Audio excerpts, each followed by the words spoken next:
নদীর বুকে কলার হেলায় মৃত স্বামী লক্ষ্মীন্দরের পাশে বসে আছে বেহুলা।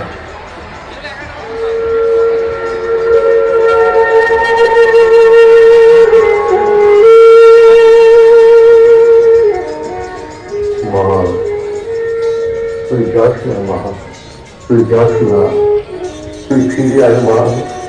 এ যে অসম্ভব, একবার মরে গেলে আর সে ফিরে আসে না মা। কেন বাবা? সাবিত্রী তো সত্যবানকে চরের মুখ থেকে ফিরিয়ে এনেছিল, তাহলে আমি পারবো না কেন বাবা?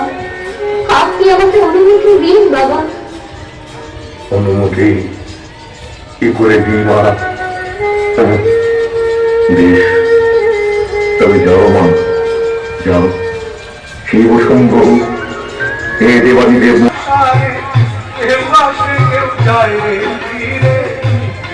কেন কাঁদিস রে তুই নদীর কিনারায় মনরে, কেন কাঁদিস?